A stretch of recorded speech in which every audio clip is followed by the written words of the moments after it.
Aga see on huvitav, et täna läksin hommiku palvesse Jumala sõnaga ja mul oli juba jutlus tegelikult arvutis ja mõtlesin, et et täiendan seda, võtan või vaatan, kuidas töötan selle läbi ja ühel hetkel vaim andis kogeda, et ma ei saagi seda jutlustada. Ma pean uue jutluse tegema. Et see, mis ma pidin täna jutlustama, see on minu järgmine jutlus. Ja niimoodi see läheb nagu, kuidas, mis ma siis pean niimoodi. Ja siis ma hakkasin seda jutlust nagu panema kirja ja kui Tanja nagu eelnevalt hakkasin juhtima kogudust ja hakkas rääkima, siis ma kogesin, ma käitusin väga õieti. Et me põhimõtteliselt täiendame üksteist. Ja ma räägin täna ususilmadest teile. Ususilmad, miks me vajame ususilmi? Ususilmadega on võimalik näha Jumala plaani, mida Jumal tahab teha. Sul on võimalus antud minna Jumala plaanidesse. See ei ole, et mul on oma plaan ja Jumal, sa tule minu plaanidesse. Jumalal on plaan, aga sul on võimalik osaleda Jumala plaanides. Ja see on meie privileeg.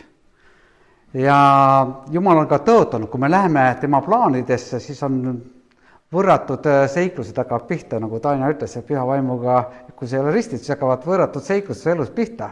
Kui sa otsid Jumalat kõigest oma südamest, siis sa leiad tema. Ja Jumal tahab anda sulle püha vaimu. Ja püha vaim loob ühe kogemuse sulle, ühe osaduse Jumalaga. Nii et ususilmadega me saame sukelduda Jumala plaanidesse. Sa võid ujuda seal, Abjajärv on ka ja inimesed ujuvad seal järve pinnal, aga sul on võimalik sukelduda sinna allapoole ja näha seda, mis seal all maailmas on. See on päris põnev. Abjajärves võib-olla pole palju näha, seal muda ja süksid asjad, aga ma mõtlen Austraalias, kui korallrahu või kuskil ujud seal, siis tegelikult see veepealne ujumine ei ole mitte midagi. Siis sinna sisepoole, sinna allapoole minna, seal juba hakkad nägema midagi. Ja ususilmad tungivad läbi uskmatuse. Nad tungivad läbi kahtluste, nad tungivad läbi probleemide, läbi haiguste. Ususilmadega sa saad näha Jumala väge. Need annavad inimesse usku, usaldust ja tervenemist. Ususilmadega näed sa palju rohkem kui nende tavaliste silmadega. Ususilmadega näed kaugele, isegi aasta võid ettepool näha. Mitu aastat võid ettepoole näha. Vanad testamendi prohvetid kuulutasid väga 700 aastat ettepoole, mis sünnib maailmas. Nii et ususilmadega sa näed palju kaugemale kui nende silmadega. Ja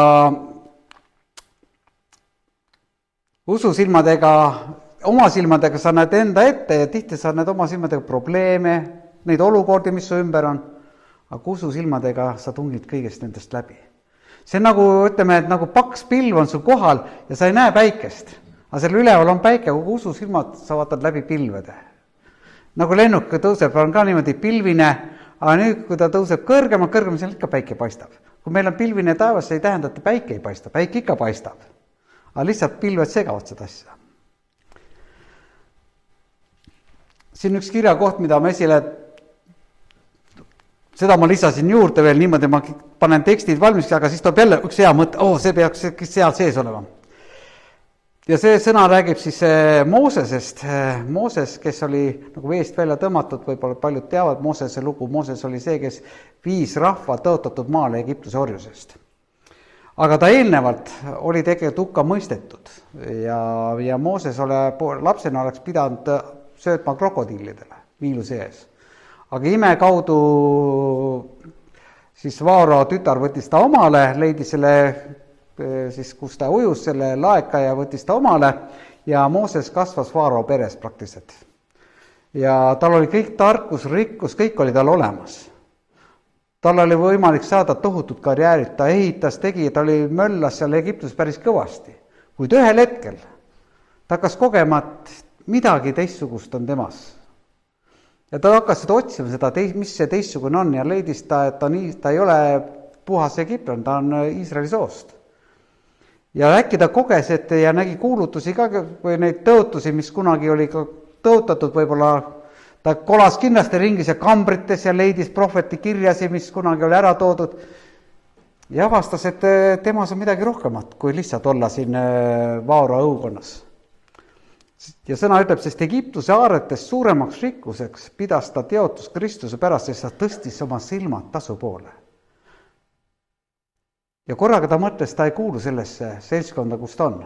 Et ta peab minema Iisraeli rahvast viima välja, olema vabastajad nende jaoks.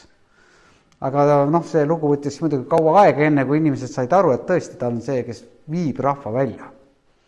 Aga Mooses kannatas tänu sellele, et ta arvas, ta on teistsugune, nii et ta pidi ka põgenema Egiptusest välja. Aga see, mille peale ta silmad tõstis, see oli midagi enamat kui see, kus ta elas.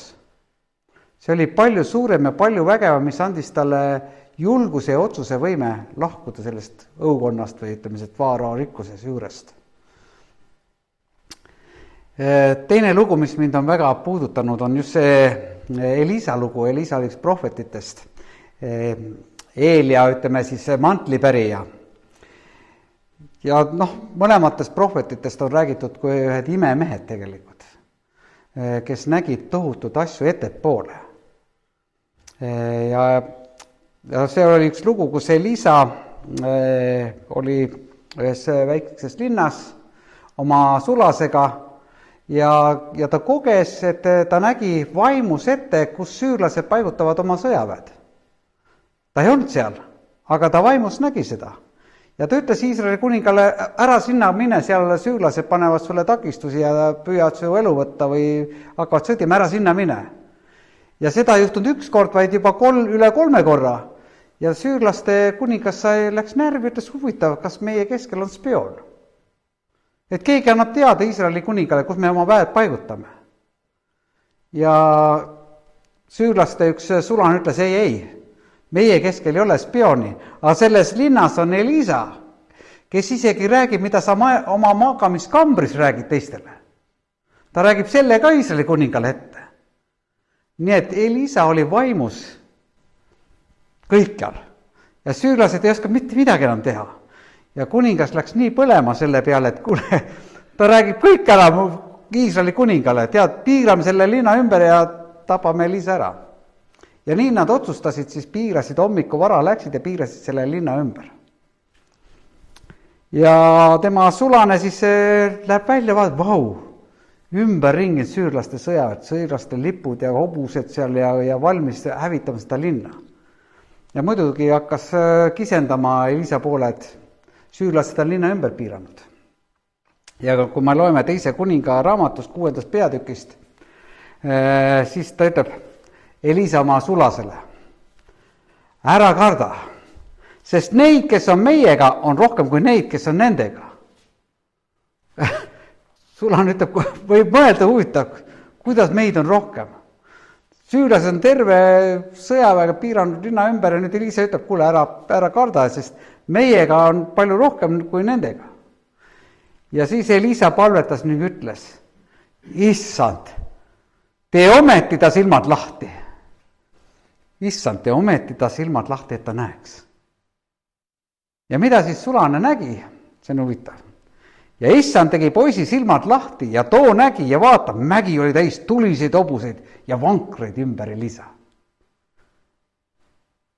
Ususilmad avanesid poisil.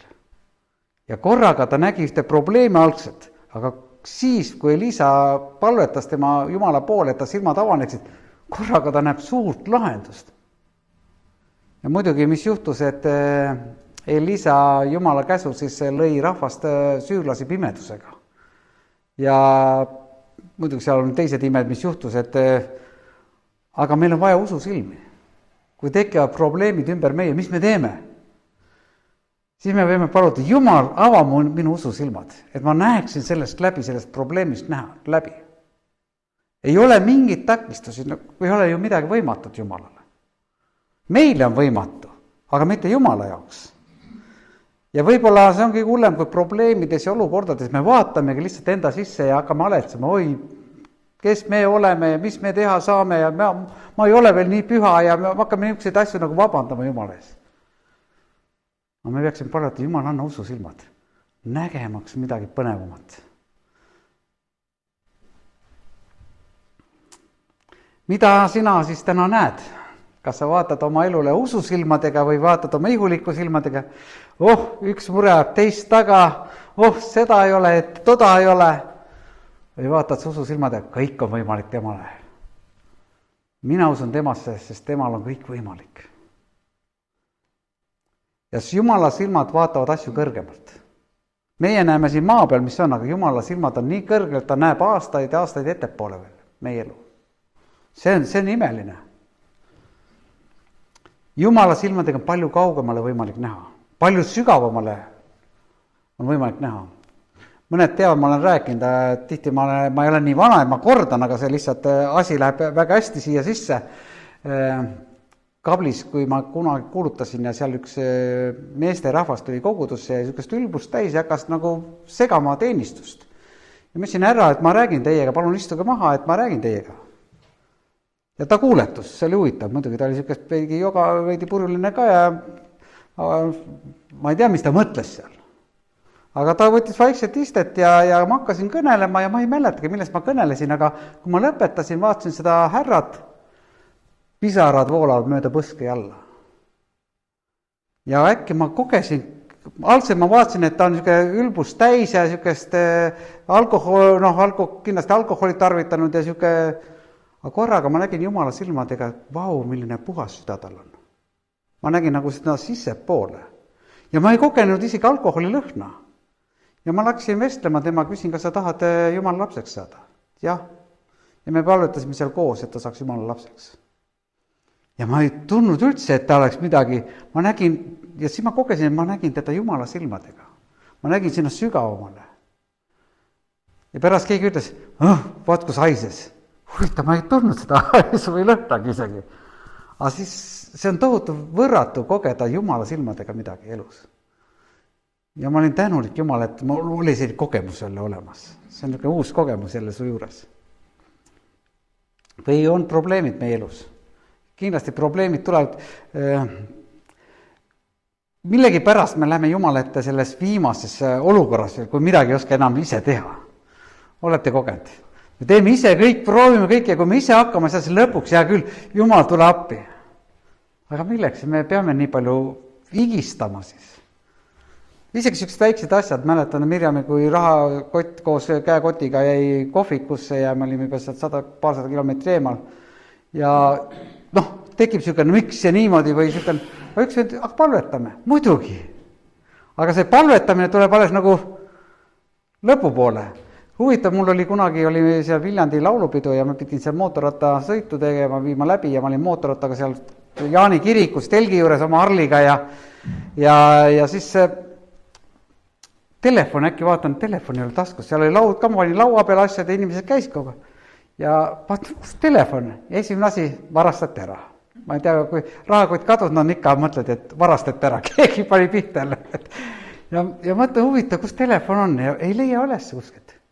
Mõtlesin, huvitav, võtsin 2 korda vaatsin oma siis sinna taga pagaasi, mootorratta pagaasi vaatasin, ei ole kuskil, närviline ka ja ei näe mitte. Ja huvitav, silmad olid pimedad. Ja lõpuks, Jumal aita mind, ma ei tea, kus mu telefon on. Ja kogu vaata ikka sinna ratta või sinna taga pagaasi, sinna Harli pagaasi või sellest kohvrisse. Ja 3. korral, kui ma palvetasin, võtsin lahti ja näen telefon. Huvitav, 2 korda oli nagu pime ei näinud. Kui on närviline kõik ja siis kaob ka silma nägemine ära. Uus meditsiiniline avastus. Muidugi üks tore lugu veel Abrahamist ja Lotist. Juhtus see, et Abraham, meie usus Abraham ja tema siis vennapoeg Lott elasid koos. Vend Loti isa oli surnud ja siis Abraham võttis Loti nagu omale pojaks. Ja nad rändasid ja Abraham sai Jumal kutse rännata ja siis hakkas juhtuma head asjad. Varandust hakkas tekkima. Ja seda varandust oli neil nõnda palju, et maa ei suutnud neid koos toita. Ja siis hakkasid Loti ja Abrahami sulaste vahel väike sõda. Väike nääklemine, kelle maa see on või kelle ei see on. Ja lõpuks Abraham kutsus Loti ja ütles, et niimoodi ei saa. Et me peame tegema nüüd ühe valiku. Ja ütles Lotile, kui sina lähed paremal, lähen mina vasakule. Kui sina lähed vasakule, lähen mina paremale. ja me peame lahutama, sest meil on liiga palju vara, et koos olla. Ja mida tegi Lott? See on esimese Moosese, siin on mul pilte juba näitamata, see oli see, kuidas Liisa ütleb siis oma sulasele, et ava silmad, ta ütleb, meid on palju rohkem kui neid, see on see pilt sellest. Ja esimese Moosese 13.10 on siis niisugune lõuendi peal kunagi vist tehtud vaip, kus siis Abraham ütleb Lotile, et me ei saa niimoodi olla, et vali sina siis üks maa. Ja Lott tõstis oma silmad, mitte ta ei vaatanud Jumala silmad, aga ta tõstis oma silmad, vaatas, mis maa ma saan, kui ma saan valida esimesena. Ja ta valis siis ja ta nägi, et kogu Jordani piirkond on kõikjal veerikas, enne kui issand Soodoma ja Gomorra hävitas. Oli see kuni Soarini otse kui issanda rohuaed. Suur hein loomadele, vett palju ja ta oli samasugune nagu Egiptuse maa. Ja Lott valis endale kogu Jordani piirkonna. Ja Lott läks teele hommikupoole ja nad lahkusid teineteisest. Nii et Lott nägi oma silmadega, mis talle parem, mis talle kasulikum on. Ja loomulikult, mis talle kasulikum on, ta valiski selle. Aga mida tegi Abraham? Ja issand ütles, Abraham ei teinud midagi. Abraham ootas, mida issand ütleb. Ta ei hakanud sebima kuskil minema. Ja issand ütles Abrahamile, pärast seda, kui Lott tema juurest oli lahkunud, tõsta nüüd silmad üles ja vaata paigas, kus oled põhja, lõuna, hommiku ja õhtu poole. Ja ta andis tõod selle maa ma annan sulle. Nii et Abraham oli rahulikud ja mõtles, mida Jumal, ja ta ootas, kunas Jumal hakkab rääkima, millist maad valida. Ja siis korraga on üks vastus, mis Jumal saab läkitab. Ja mis tulemuseks oli? Tulemuseks oli see, et Abraham läks rikkamaks ja tema poegadest on kirjutatud, ta läks rikkaks, kuni ta oli saanud väga rikkaks. Tema varandus, kõik kasvas, tema sulased. Aga mis Loti tulemuseks oli? Muidugi seal oli see lugu Soodoma Gomorraga, kus oli tõesti homoseksualism oli selles Gomorras nii suur, et isegi seal olid hirmsad asjad sündisid ja Jumal hävitas need linnad. Ja ainult Lott pääses põgenema oma 2 tütre ja naisega, naine pöördus tagasi, vaatas ja muutus soolasambaks, nii et naine ei saanud ka enam koos Lotiga olla. Ja tegelikult Lott kaotas kogu oma vara. Ja oma naise ka veel. Ja elas 2 tütrega ühes koopas pärast. Miks? Sest ta tahtis oma plaani. Ta tahtis oma plaani läbi suruda, sest ta vaatas oma lihalike silmade, mis talle oli kasuks. Ta ei ootanud Jumalat, et Jumal talle vastaks. Ja tulemusega ta kaotas kõik. Kui hea on, kui me paneme oma elu Jumala silmadega korda, kui me paneme Jumala oma kavasse. Ja mitte me ei vaata oma ihulike silmadega, mis meile kasuks on, vaid vaatame Jumala silmadega, mis on temale kasuks. Ja teate, Jumal ei jäta meid vaesteks. Jumal õnnistab ülevoolavalt, sest see on tema tõotus. Matteuse evangeelium ütleb, kui otsige esmalt Jumala riigi ja siis seda kõike muud, mis see maailm on, seda saate peale kauba veel. Seda me saame peale kauba. Aga esmalt see Jumala riigi otsimine. Esmalt otsida Jumala silmadega. Selle vaimu silmadega, see püha vaim on meis ja me saame selle silmadega toetuda Jumala peale ja näha Jumala nägemist, Jumala nägemust. Ja see kirik, ega see ei ole ka mingisugune lihtne, see, et kui me mõtleksime kõik räägid, mis teie eelarve või mis eelarve. Ma ei saa mõelda niisuguste nagu mõtetega hakata. See on lihtsalt Jumala plaan, Jumal, kui sa oled selle sütitanud, eks sa tead, kuidas need asjad käivad. Ja kui kõik kuld ja hõbe on sinu, kas ma pean muretsema selle pärast? Kui ma hakkaks muretsema ja ma ei hakkaks ehitama. Ma ei muretse selle pärast, aga minu sees on Jumal rahu, aga usun, et Jumal teeb palju toredaid asju seal. Muidugi ma pean tööd tegema selles ots ikka, aga ja kindlasti ma juba seal käisin ja püüdsin oksi ja puhane ära vedada sealt need põõsad maha ja mis seal eeltöö midagi teha, sest põnevus on mu sees, mitte et ma murega lähen sinna kuskil lõikama puid või midagi, ei. Aga ma usun, et Jumalal on põnevad plaanid meie suhtes. ja kuidas ta puudutab erinevat kirikuid, nagu see sama Guernsey Delange'i kogudus. Minu hääldus on muidugi selline, et aga Mirjam ütleb, ma sain seal hästi hakkama, aga ma ei tea, kui hästi. Aga see on nagu põnev, mida Jumal võib teha. Ja kui need inimesed tulevad siia, kindlasti ma ei mõelda, mul on omad plaanid, ma ei saa kahjuks. Ei loomulikult, ega midagi teha ei ole. Aga sul on võimalik osaleda Jumala plaanides. Midagi selle linna heaks. Võib-olla need mõned päevad panna oma plaanid maha ja küsida, Jumal, mida ma saaksin siin ära teha? Kus ma saaksin siin kasulikum olla? Kuidas ma saaksin seda linna rahvast puudutada? Ja teate, me võime kogeda siin nii põnevaid asju. Abrahamist veel, ma vaatan, kas siin on. See on Abrahami siis esimese Moosese 15. Kui toredad asjad oli möödas, Abrahami kõik see rikkus oli juba käes ja siis ta hakkab see nagu mõtisklema ise enda elu peale. Ikka, kui sul on kõik hea, siis sa mõtled nagu elu peale, samuti kui ma olen niitnud oma väljamuru seal puhtaks, siis istud terrassi peale ja mõtled, vau, ilus ikka on. Siis imetled seda, Jumal imetles ka seda, mis ta tegi, see on hea ja meiegi imetleme. Aga Abrahamle oli nagu norus ja muretses. Ja tema mõtles selle peale, et tal ei ole pärijat, tal ei ole poega. Ta istub telgis seal, lõkke põleb võib-olla seal ja söögisuga palju ja hakkab muretsema, et huvitav, ma lähen siit ära, aga kes siis jääb mu järglaseks? Mul ei ole ju poega. Ja siis Jumal hakkab temaga kõnetama. Abraham oli kannatust, et oodata Jumala häält. Ja Jumal hakkab teda kõnetama ja Abraham ütleb Jumalale, vaata, mulle sa ei ole ihuvilja andnud. Aga näe, minu kojas sündinu saab pärijaks, üks võõras siis pidi saama tema pärijaks. Ja vaata, temale tuli issanda sõna. Oi, kui tore on, kui sa saad issanda sõna. Ja mis ta ütleb niimoodi? Tema ei ole sinu pärija, vaid see, kes tuleb väljas oma ihust, on su pärija. Mida ta pidi tegema? Abraham seal telgis kõneleb Jumalaga ja siis ütleb Jumal Abrahamile. Ja ta viis tema õue ning ütles, vaata nüüd taeva poole ja loe tähti, kui sa suudad neid lugeda. Ja vaata, ta ütles, nõnda saab olema sinu sugu. Seal telgis kitsas kohas, seal olid oma plaanid. Seal oli, mis ma siin teen, mis minust saab. Tule välja, vaata nüüd, vaata sinna kaugemale. Ja ta annab ta Abrahamile tõotuse. Ja järgmine salm tegelikult ütleb niimoodi, Abraham uskus ja see peeti temale õiguseks. Abraham uskus sellesse kuulutuse, mida Jumala sõna ütles talle.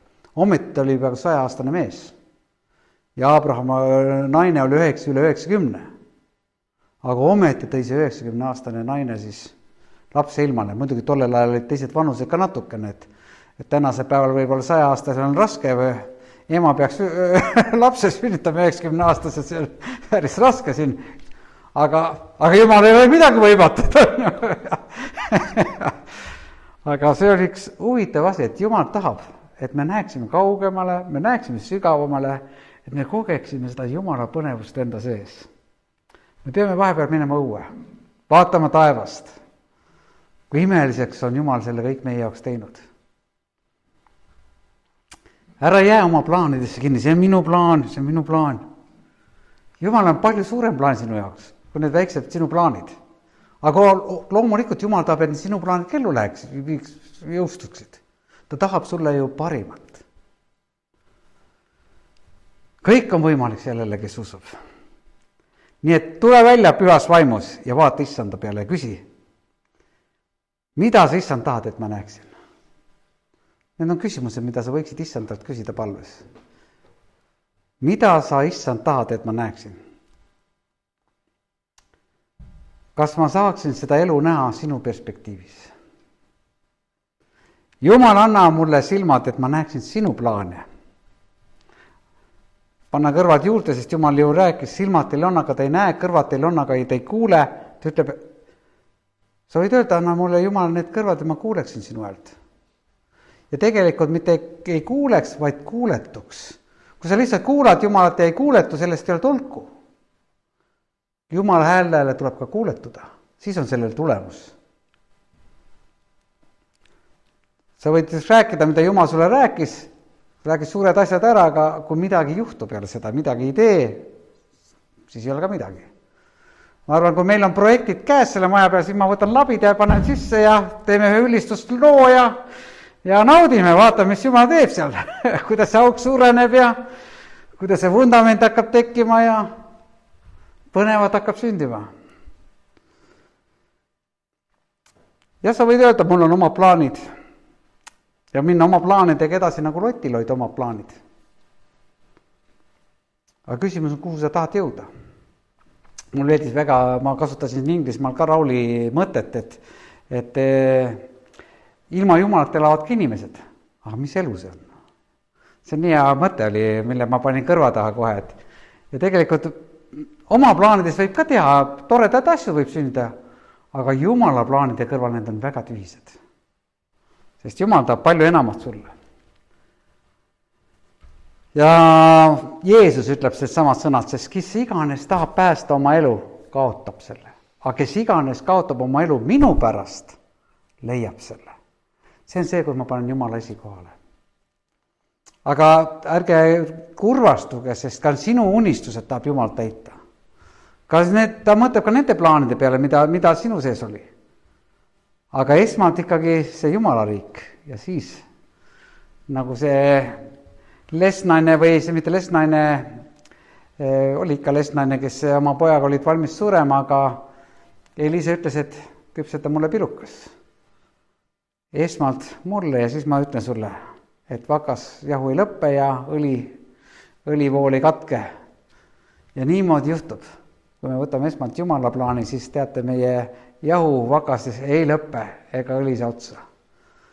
Sest Jumal annab küllaga meile seda.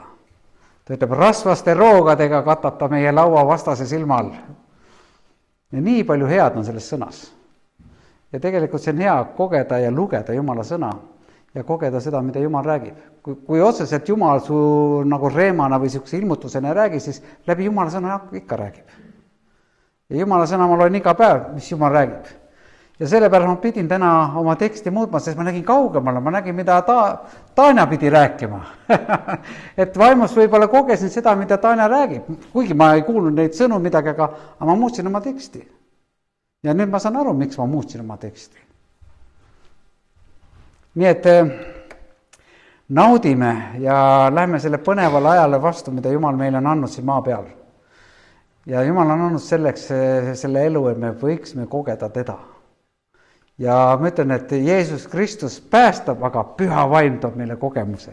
Ja sellepärast ma ütlen, nõudke püha vaimu, et see tuleks esile, et keeled hakkaksid voolama, prohvetlik kõne tuleks su seest välja.